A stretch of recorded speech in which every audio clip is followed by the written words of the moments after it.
To me, it's just, I don't know, it's my sense of freedom, I guess you could say. Like, if I'm having a stressful day, I can get on my bike and everything goes away. Like, you don't think about anything. Everything is just like, it's there. Everything's on point when you're on the bike.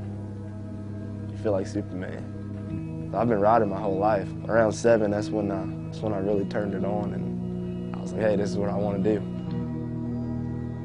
I feel like a lot of people have, you know, pity parties. People, they'll say, hey, what happened to you? And I'll tell them my story, and they'll be like, oh, I'm so sorry. But I mean, to me, I don't understand why you're sorry, because I do, you know, I do more things than people that can walk and do use their legs. So you want to feel down about it. There's no reason to. When you're still living, you're waking up every day, you should be happy. You should be happy that you made it to the next day. I didn't even really know what paralyzed was, but once it happens, it's just kind of like, boom, it just clicks. It's kind of scary. 15, like my parents weren't there, I was by myself. The last lap I came around from the outside and tried to jump in, it was wet and I didn't know it. And I just lost all the momentum and I didn't make it all the way. And I went over the handlebars and the bike landed on my back. Tried to get up, my legs won't work. Tried to get up a second time, I was like, man, something's wrong. And then before I knew it, just felt like somebody set my back on fire, man. It was just burning. And I remember everyone running over to me and crying. The first thing the doctor said to me is like, you'll never walk again, you'll never ride again. And I just looked at him and I was like, you're wrong.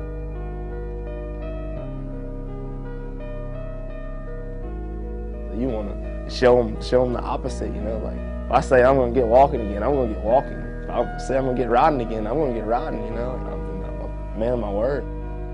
A motocross racer finds himself shocked and stunned as he's turned away from a competition here in North Central Florida because of his inability to walk. The 20-year-old traveled hundreds of miles and rode in preliminary races to chase his dream, only to be told here that you're disqualified. Loretta's is the #1. It's the biggest amateur national. Like, you're one of the 40th fastest riders in the world to go and race that. I was like, you know, I'm gonna train and I'm gonna go to Loretta's.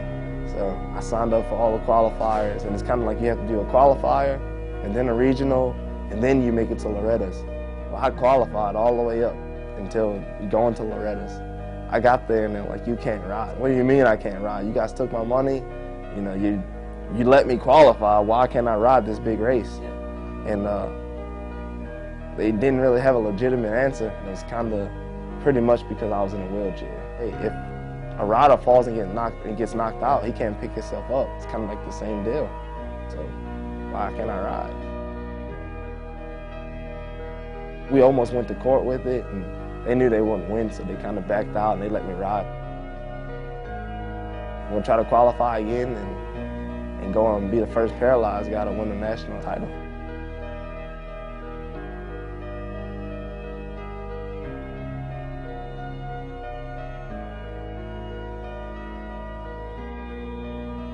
It's nothing that's going to get in my way. It's nothing that's going to stop me. Nothing's going to hold me back. I'm going to Loretta's this year.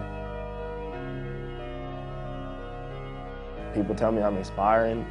To me, I'm just riding a dirt bike. That's all I'm doing. I mean, you have so many obstacles in life, and I just deal with it very well.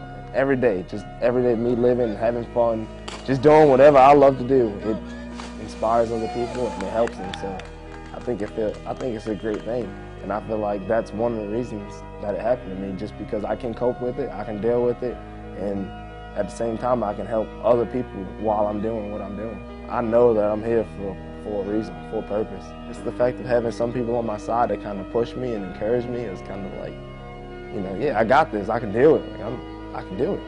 Let's go. Don't let anyone tell you no or no you can't do it. Don't let anyone shoot you down. I mean, because I've been in that same place and it doesn't feel good. But once you're on top, it's like the best feeling in the world.